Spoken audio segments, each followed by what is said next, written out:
I don't know, the biggest comment I get from people, so if I run into somebody that I haven't seen in a long time, they'll be like, wow, you look great, what are you doing? And I'll kind of say what I'm doing and how I've changed my diet and changed how I move. And the most common response I get is somebody will say, well, I could never give up bread, or I couldn't give up my Mountain Dew or my, creamer in my coffee, etc.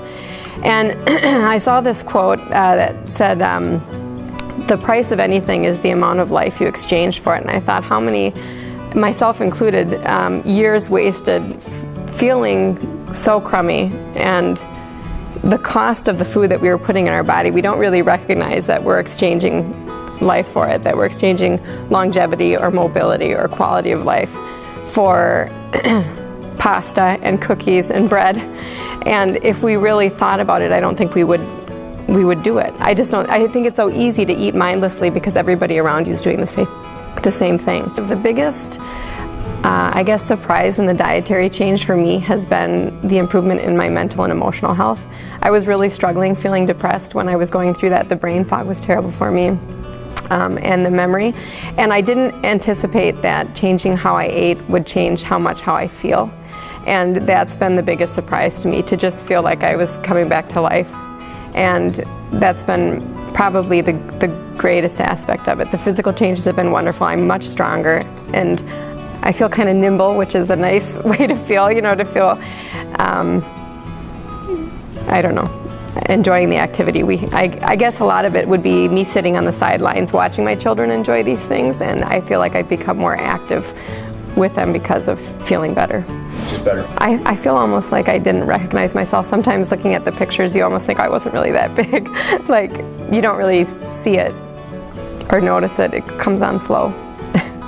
And once I adjusted my eating and changed my diet, it clipped right along. I didn't lose it fast. I mean, it was 1 to 2 pounds a week, I think was an average, but it was consistent and just steady. I can think of that moment when I was, and it was in your nutrition talk, and you have a real methodical way of going through it, and it's very scientific based, and I'm kind of a logical thinker, so it really clicked with me.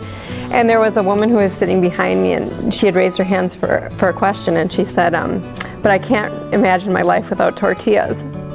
And I remember I kind of chuckled because I thought, well, we should be friends, because that sounds a lot like me. But you answered it in just a very simple way. We still have taco night, but we load up with veggies and we skip the tortillas kind of a thing. It's just a taco salad.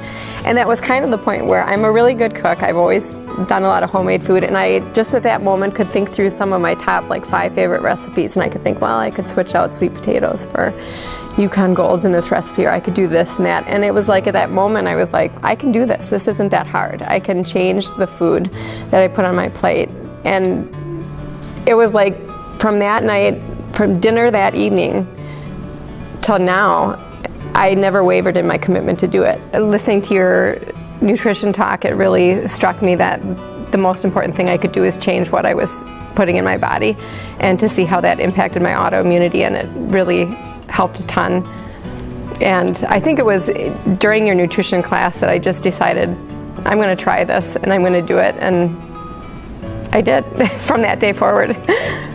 I still have off days where I'll feel really tired or where my mood is low, and I think some of the ways that I cope with that is I make sure I go work out, because that makes me feel better and it raises my mood and kind of gets me out of my funk.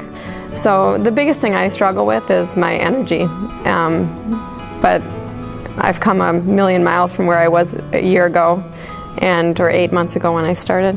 No, it always felt, in the beginning it felt kind of like torture, but then as I've gotten stronger, I never realized how competitive I actually am until I started feeling so much better. And now, I'll place myself across the room or next to somebody who I know is just a little bit more fit than I am, and then I kind of keep my eye on on them in the corner of my eye and try to keep up with them with burpees, or as long as I can with certain things. And the popcorn challenge was like my favorite my favorite challenge. I didn't realize how competitive we were,